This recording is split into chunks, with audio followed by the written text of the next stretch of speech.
Hey guys, how's it going? My name is Blackblade and welcome back to another brand new vlog series featuring the Juggernaut Tectonic Slam Build. Yeah, I think that's what it's called. Yeah, Tectonic Slam Build. Alright then, so before we get into the items or itemization, the important part of this build is the endurance charge. So maximizing how much endurance charge we could get through our skill gems, through our skill tree and through our items is or will be very important. But then again, that's only an option.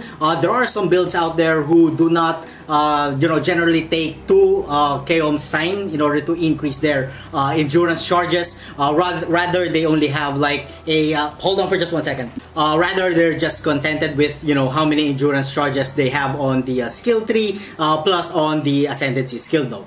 But we'll go into that later. Alright, so the ascendancy that we will take is of course the Juggernaut, particularly the Unflinching. This is because aside from the additional endurance charge that we get a 30% chance to gain an endurance charge when we get hit. So that's another way of getting endurance charges. We get a 25% chance that if we do gain an endurance charge in whatever stuns, particularly with this build, because this build is going to be a stun build, we get that chance that we gain all of our endurance charges, so that would be awesome. Plus we gain an endurance charge if every second if we've been hit recently, which is also awesome. We are going to get the Unyielding because we get a 5% increased damage per endurance charge. We have 9, so that's another 45% increased damage. We get a 5% increased area of effect per endurance charge, so that's 45% increase. Again, since we have 9, we get a 25% chance to gain an endurance charge when we stun an enemy. Again, this is going to be a stun build, so mostly we're going to get our endurance charges up at max almost 100% of the time, probably even at around 90%. Next, we are going to get the Undeniable. My cursor is blocking it. Yeah, it's Undeniable. Simply because, we are not going to take the Resolute technique for this build, because since the Tectonic Slam is mostly fire-based or elemental-based, yeah, fire-based, we are going to take the elemental overload over here, which means that if we crit in the past 8 seconds, we get that 40% more damage. Although we're not critting, this is not a crit build, but then that 40% more elemental damage will be detrimental in the build in increasing our DPS. So that's why we are going to take the Undeniable. Increased accuracy rating. We get a 1% attack speed per 200 accuracy rating. 30% increased accuracy rating if we've dealt a critical strike in the past 8 seconds, which doesn't really matter.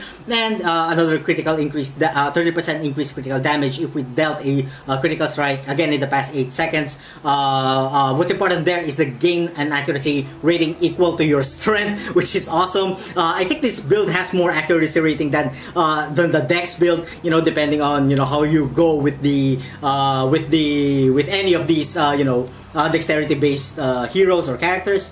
Finally, we're going to get the Unbreakable, 2% life regeneration per second, 5% reduced damage taken. Armor received from body armor is doubled, which is good. Any body armor is good, as long as it has a huge armor value in it. Plus, we gain that 1.5% total physical damage prevented from hits in the past 10 seconds. So yeah, that's going to be awesome. Alright, so let's get into the skill tree proper. We did take the life and armor nodes ending in Warrior's Blood. We did take the diamond skin again because we are going to max out as much endurance charges as we can. Again, it's not really important. There are some builds who are already contented with the amount of endurance charge that they get on the skill tree, so that will be again up to you which one you'd want to prioritize. So yeah, meaning we don't get that much resistance from our rings. So yeah, that's why we took this. Again, it really depends on what sort of build you want to do. We went up to take the Born to Fight. We did get a jeweled socket over here. What we're looking for when it comes to jeweled socket is any fire increase damage, any flat increase damage. If you could get some increased global critical strike chance, or you could get your life, of course, is really important, but then they can be expensive, so that's why I don't really take them that much. What else? Crit chance, resistance, or whatever you need in your build. You can definitely get it on your jewel sockets. We did get the Constitution over here. By the end of the build, I plan on getting as much life as we can, or as I can. We did go up to take the Discipline and Training, the Elementalist, and then again the Elemental Overload. Again, this is kind of optional, I guess, because the times that you crit is absolutely really low. But if this procs, it really bumps your damage super high. So yeah, again, this is really optional. If you're not really comfortable with it or comfortable with it, then I guess these are a few more points that you can spend somewhere else. Maybe just maxing your life is a good idea too. We went to the left side to take an Endurance Charge node over here. Devotion. We went to get the Skull Cracking and the Bone Breaker. Again, this is going to be a mace build. The Barbarism, some more life over there. Again, stamina for an additional Endurance Charge. We took the Juggernaut. We went up over here to take the Bloodlines, some more life nodes, and the Stun Mastery. Again, this is going to be a stun build. We went down over here to take another jeweled socket, this time increasing our global physical damage, increase maximum life and some resistances. Again, it really depends on you. We took the Executioner over here just to further bump our physical damage for our build. We did take the Iron Reflexes, the Vitality Void, the Cloth and Chain, Golem's Blood, another Vigor, another Endurance Charge over there, Destroyer, Master of Arena, Bravery, and then finally the Art of the Gladiator. We are at level... Oops, no, I pressed X. Oh my god, shit. Did I lose anything? No, alright. When it comes to our level is at level 89. So yeah, when you guys plan on pushing the build forward, you can take all of the life notes over here and then probably take the Berserking too. Alright, then let's go to itemization. Again, this is going to be a stun build, so one of the important weapons that we'll need will be the Tidebreaker. Basically, what this does is it gives us a 7-socketed or 7-linked weapon, because socketed gems are supported by level 20 endurance charge gained on a melee stun. So that's going to be simply amazing. A huge physical damage over there, and we get a 10% increase physical damage per endurance charge that we have. So yeah, this is going to be absolutely amazing. Plus we get that 20% reduced enemy stun threshold with this weapon. So yeah, if you can get this, 6th link, oh my god, it's absolutely amazing. The next that we will get is the Rim Norse Resolve. I hope I said that correctly, because of the 40% increased damage. But then again, this is entirely optional. In this, you could probably get Life and Resist if you want to. You could get Star Conges if you want to increase your crit chance. You could get Rat's Nest. There's a lot of options here. You could play around with whatever helmet that you really want. Our gloves will be a Doyanis Invitation, again, specifically the fire-based one, simply because we want the fire damage leached as life, plus we get that 23% or how many ever percent increased fire damage that we get, armor, and then we get some cold and then lightning resistance. Finally, we are going to have 2 Kaom sign. Again, I was going for a build where I wanted to maximize as much endurance charge as I can, but then the Death's Door for the boots is actually pretty expensive. So yeah, if you can get that, go ahead and do so. For your belt, if you could get an additional endurance charge mod in there, go ahead and do so.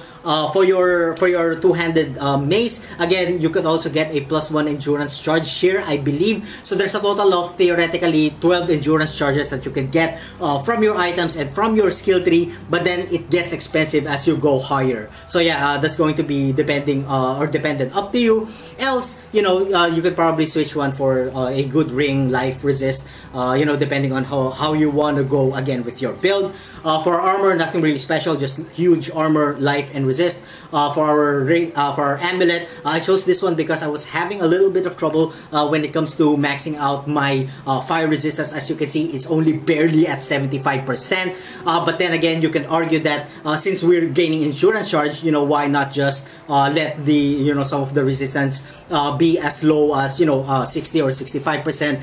I can argue that that's going to be dangerous, specifically if you have monsters that could would shoot you from afar. So before you could even leap slam into those monsters and gain your endurance charges, you could potentially get one shot. So yeah, maximizing your resistances before getting into fight, or yeah, I think is a better idea.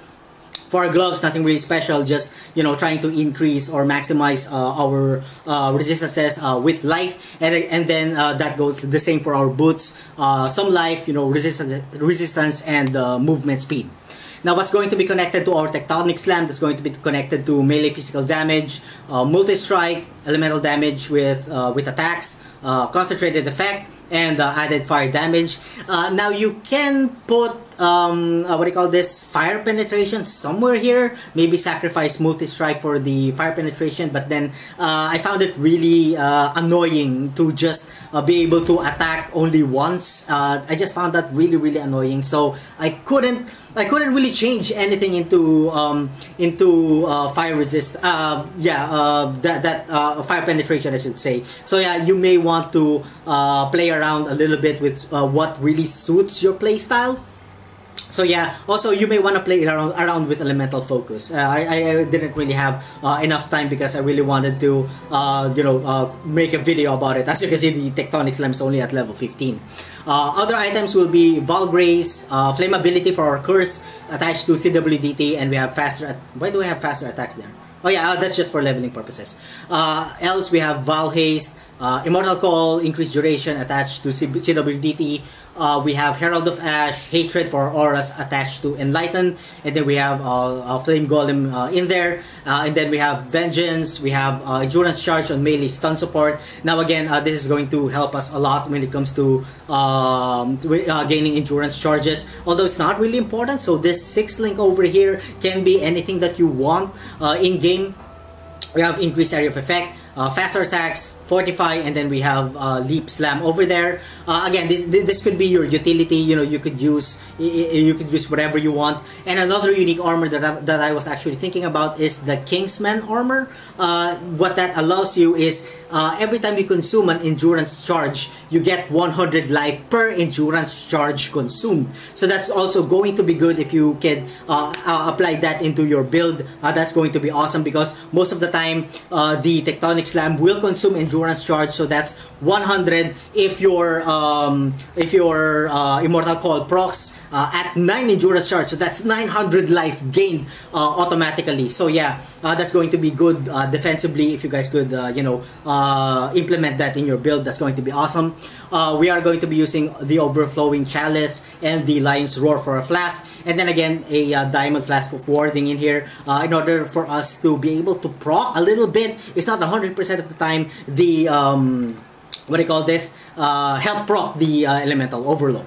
Alright, so our damage is at 53k. Of course, that goes up once we have our Overflowing Chalice and Lion's Roar and our endurance charges up, plus our the Elemental Overload. If that procs, this is going to push up to 100k plus, which we will see later. Defensively, our armor is at 17.6k with an estimated physical damage reduction of 59%, which also goes up as we gain our endurance charges, and all of our resistances are capped. And the map that we will do is a Mesa map, is a map tier 11 map, just for you guys to get an idea on how the build works.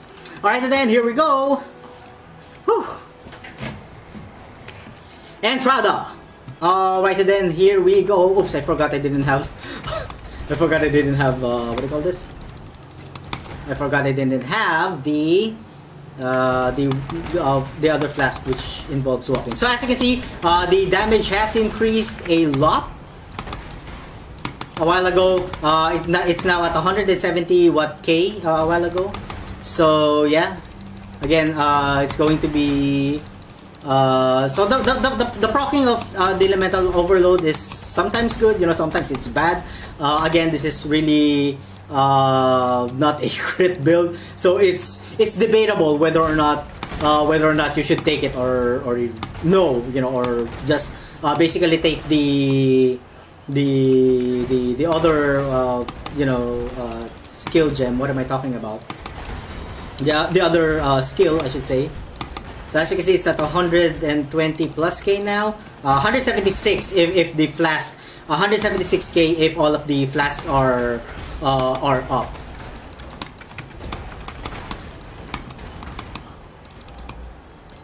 Okay, so what do we have here? Why am I picking all of those? I don't need that.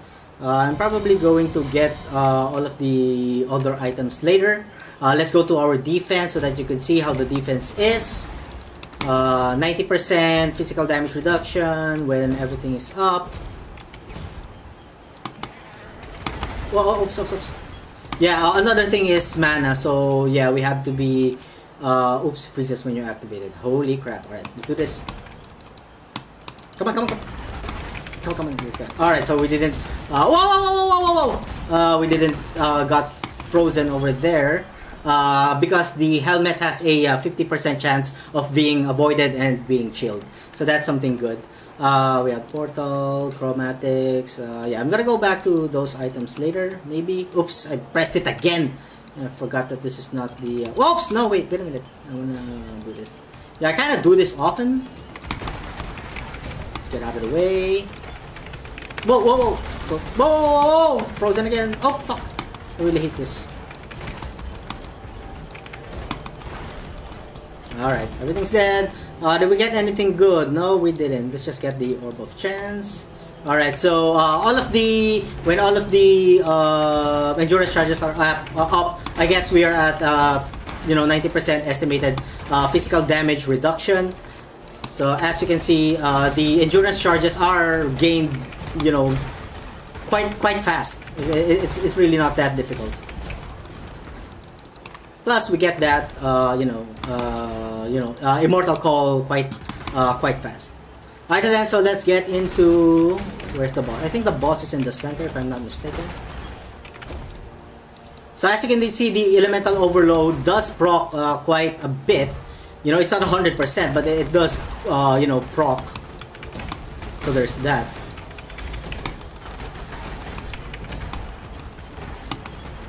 So we get a Chaos Orb over there. Alright then, so here's the boss. I hope I don't die. The boss is over here somewhere. I'm gonna talk to you later, Haku. Whoa, where's the entrance? Oh, it's over here. I went around. Alright then, here we go.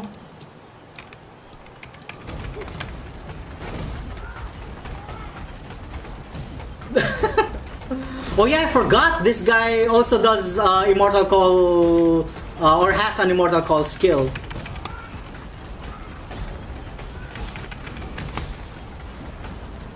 Yep, but we can tank it.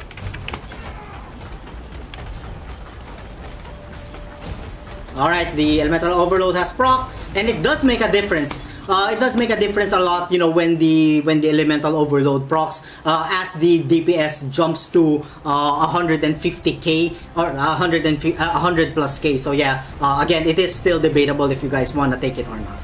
Right then, so that's about it for this episode, guys. Again, let me know what you think about the build in the comment section down below. And thank you all so much for watching. If you guys enjoyed the content, don't forget to like, comment, and subscribe. And as always, good to see you guys on the next part of my video. Have a good one.